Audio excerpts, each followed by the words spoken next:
Thank you for warmly welcoming our second speaker, Maryana Iskander. She hails originally from Egypt and runs one of the world's largest youth employment accelerators, Harambee, based in Johannesburg. She is an incisive thinker. I've known her for many, many years. Some fresh insights on what it will take to create livelihoods at scale for the nearly 1 billion new Africans estimated to be born over the next 30 years.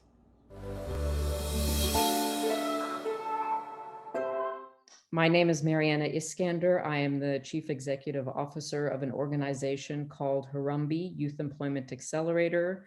We are based in South Africa, also do work in East Africa, mostly focused on how to work with government and the private sector to accelerate pathways for young people to find work. What I wanted to reflect on in our journey is that there's a big difference between scaling up in the traditional sense of doing more of the same. And we have a lot of organizational expertise in direct delivery. We've serviced over 1.2 million young people so far, to an idea of more like scaling in, which is how do you embed what you're doing in broader and bigger systems, particularly with government and also with the private sector. And I think now 10 years into it, we can see that taking innovations that we have built with others and trying to get those embedded into government systems and into industry bodies and other kinds of collectives is going to be a real pathway to getting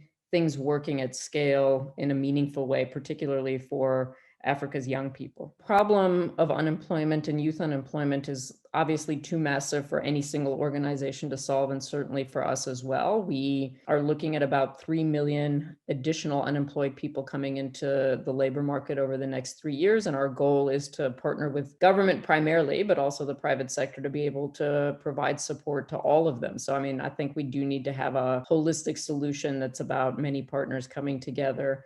My two counterintuitive insights about how we do what we do is that if you build an organization with the right values and the right culture, it's amazing how much the work gets done. And I think trying to really understand the principles, as we call it, it's a book I recommend to everybody to read, Lean Impact by Anmei Chang, which really talks about staying in love with the problem and not staying in love with your solutions, because as you go deeper in understanding the problem, it's often the case that the solutions you have today are not the solutions for tomorrow. And for us, it's about building an organizational culture that is happy to let go of the solutions when they no longer work and make sure that our love affair remains with the problem. Unemployment is such a systemic societal issue, and particularly in Africa, there are many, many organizations that tackle this from a number of perspectives. So obviously incubators that work with growing enterprises, training providers, vocational skills, and even higher education institutions as well. So people are tackling and trying to come at this problem in many ways. And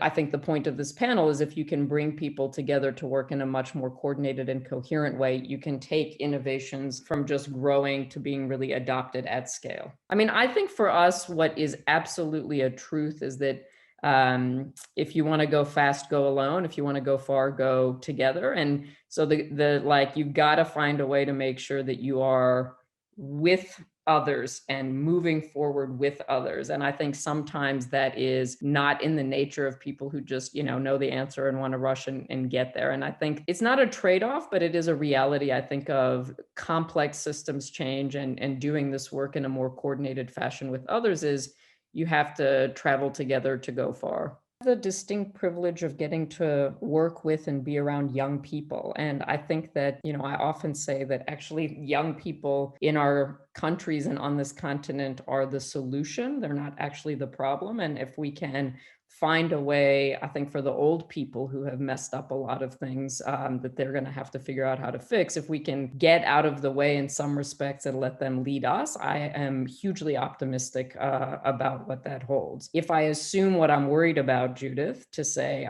I do think that the harsh reality is that we don't have economies growing fast enough to absorb enough young people into certainly informal sector work. We are seeing, and the impact of the pandemic on the economic recovery of most countries is going to take a long time to kind of bounce back. And I think that the hard reality is we're going to need some real innovation in what income generation looks like for this next generation, because the old school idea of a job that you get after university and stay in for the rest of your life just doesn't exist for like anybody in the whole world, and certainly not for young Africans. Well, I think platforms like IFP Africa that are trying to bring collective coalitions for change together need to be nurtured and expanded. It's absolutely what I think is needed. And I think that laser focus on the sustainable development goals is a good way of keeping everybody aligned to, it's not like we need to come together and decide what the problem is. It's actually quite clear, and the solutions are actually also identified. It's about how to make them happen.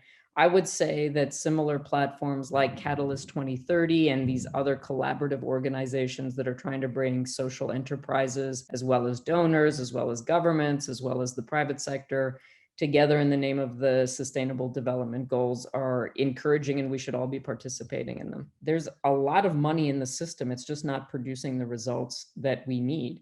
And in many cases, it is about how to build, frankly, courage and political will, reinvest money that is now being spent, whether it's in government or the private sector, to be honest. Let's not assume that everybody's like figured this out in the private sector either. Is so, for example, how does money go to institutions of higher learning where outcomes are being delivered or young people are getting employed?